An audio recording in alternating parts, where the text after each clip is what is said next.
तो क्या हाल है आपके। तो आज मैं बात करने जा रहा हूँ हमारे भारत देश में भूतों को पहचानने की निशानियों के बारे में। इन निशानियों से ना तुम ये पता कर सकते हो कि तुम्हारे कहीं आसपास भूत तितली बन के घूम रहा है या नहीं। क्योंकि हमारे देश में अगर किसी इंसान को ये संकेत होते हुए दिखते हैं ना, तो उसके मन में फौरन ये आ जाता है कि हमारे आसपास कोई सेक्सी आत्मा घूम रही है भाई साहब। तो आज तुम्हें पता चली गया होगा गाइज कि मैं बात करने जा रहा हूँ हमारे भारत देश में भूतों को पहचानने की निंजा टेक्निक के बारे में। तो भगवान का नाम लेना शुरू करो गाइज। तो आओ भूत भगाते हैं बिना किसी शुतिया आपके। तो गाइज हमारे यहाँ पर ये सबसे ज्यादा होता है। अगर कोई कुत्ता बेवजह रोता है या बेवजह भौंकता है, इसका मतलब उसने कोई सेक्सी आत्मा देख ली है। नहीं, मतलब कुत्ता बेवजह नहीं भौंक सकता, उसका मुंह है, उसकी मर्जी, वो कितने बार भी भौंके। तुम लोग भी तो बेवजह कितनी बार भौंकते हो सकता है उसने रात को डिनर नहीं किया हो, इसलिए वो भौंक के अपना दुख प्रकट कर रहा होगा। वो कहते हैं ना, भूखे पेट भजन ना होए, तो वो भूखे पेट कैसे सो सकता है गाइज, कैसे। और दिन में क्या हो जाता है कुत्ते को, दिन में क्या वो कुत्ता अपनी कुतिया के साथ मटर गश्ती करता है, मटर गश्ती करता रहता है क्या बे। जो दिन में बेवजह भौंके तो उसका कोई मतलब नहीं, और रात में ही ऐसा क्यों माना जाता है। नहीं, ऐसा कौन सा साला पूर्वजों का टट्टा था जो ऐसी अफवाह फैला के चला गया कि कुत्तों का आधी रात को बेवजह भौंकना यानी कि भूतों की निशानी। अगर मैं कहीं से रात को वापस आता हूँ और अगर कोई कुत्ता बेवजह रात को भौंकने लगे, साला मेरी आज भी फटे में आ जाती है कि आयुष भाई यहाँ पे कोई प्यारी दुलारी आत्मा घूम रही है, तुरंत निकल लो। अगर गलती से किसी आत्मा के लपेटे में आ गए तो तुम्हारी आत्मा को शांति मिलने की नौबत आ जाएगी दोस्त। नहीं, मतलब बहुत गलत अफवाह फैलाई है, किसी ने भी फैलाई है, जिसने भी फैलाई है सालों को पकड़ पकड़ के कूट दो।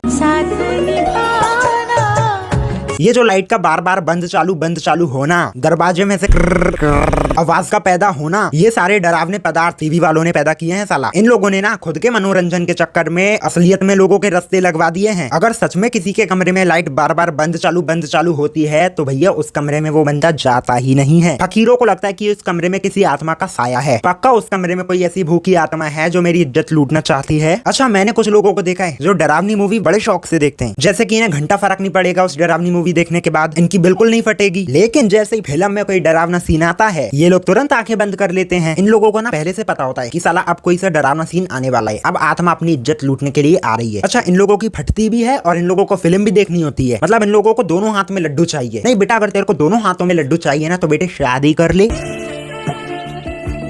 अब बेटे इतना डिटेल में नहीं बताऊंगा। अच्छा, डरावनी फिल्म में पिशाच देखने के बाद इन लोगों का पेशाब थोड़ी निकलता है, क्योंकि इन लोगों की तो फटी होती है साला कि बाथरूम में अगर किसी आत्मा ने मेरा पकड़ लिया फिर मैं किसी को देने लायक नहीं रहूंगा। अच्छा, तुम लोग मंदिर गए होगे। अबे मैं नॉर्मल मंदिरों की बात नहीं कर रहा हूँ बे, मैं बात कर रहा हूँ उन मंदिरों की जहाँ पर भूतों को इंसानों से मुक्ति मिलती है। उन मंदिर में जब तुम जाओगे ना, तब तुम देखना तुम्हारे घोर वाले तुम्हें पीछे मुड़ के देखने से मना करेंगे। अबे घर वाले होता है बे, मैं बंगाली में बोला, कोई दिक्कत हो तो मत बताना। अच्छा, तुम्हारे घोर वाले तुम्हें पीछे मुड़ के देखने से इसलिए मना करते हैं कि कहीं तुम्हारे पीछे भूत न लग जाए। नहीं, तुम्हारे पीछे पलटने से कौन सी तुमसे आत्मा चिपट जाएगी। तुम कोई उस आत्मा के आशिक हो जो वो तुम्हारा पीछे पलटने का इंतजार कर रही होगी। पलट अगर तेरे अंदर खुजाल होगी तो तू जरूर पलटेगा। नहीं, तुम्हारे सामने देखने से तुम्हारी वाली जीती जागती आत्मा नहीं पलटी तो तुम्हारी पीछे वाली आत्मा कौन से चांद के टुकड़े से गिरी है।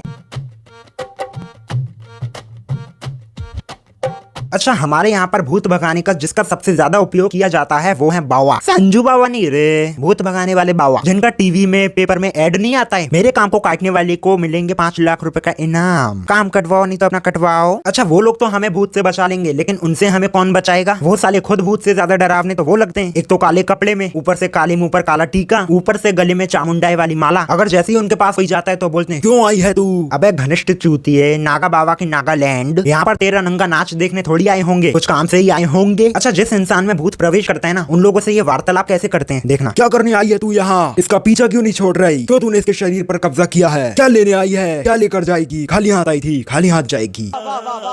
नहीं, वो आत्मा तेरे को सब बता देगी। नहीं, तू उसका पति हो रहा है साले, हैं पति हो रहा है। इन लोगों के ऐसे सवाल से जो व्यक्ति लेके आता है ना भूत पीड़ित इंसान को, उन लोगों की खुद फटे में आ जाती है कि ये इंसानी काला राक्षस भूतों को भगा पाएगा ना। और जो ऊपर से ये इनाम रख देते हैं, मेरे काम को काटने वाले को 5 लाख रुपए का इनाम, सामने वाला इंसान खुद डर जाता है कि अगर मैं इसके काम को नहीं काट पाया तो इसने जितने भी भूत पकड़े हैं कहीं मेरे ऊपर ना छोड़ दे। इस चक्कर में ये लोग और नहीं पकड़े जाते हैं।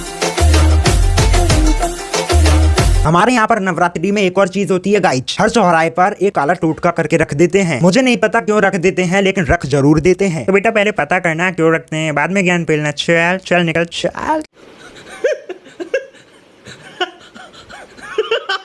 और हमारे घर वाले ही कहते हैं कि अगर तेरा इससे पैर टकरा गया या फिर टकरा गया तेरे शरीर का कोई अंग, तो फिर बेटे तेरी जिंदगी कुत्ते समान हो जाएगी, कुत्ता फजीती वाली हो जाएगी। नहीं समझ रही है ना तू मैं क्या कह रहा हूँ बेटे? तो यार आज के लिए बस। अगर तुम्हें ये तुम्हारी जिंदगी से रिलेटेड लगा हो तो वीडियो को लाइक जरूर करना, और अगर चैनल पे फुदुक के आए हो या फिर रेंग दे तो चैनल को जरूर सब्सक्राइब करना, कर देना यार, बहुत मेहनत लगती है एक वीडियो को कंप्लीट करने में। वैसे तो मुझे पता है तुम लोग समझदार हो, तुम लोग कर ही दोगे, लेकिन अब कुछ लोग बोलेंगे कि नहीं हम लोग समझदार नहीं है, हम नहीं करेंगे सब्सक्राइब, भाग होती है। तो यार तब तक के लिए बाय।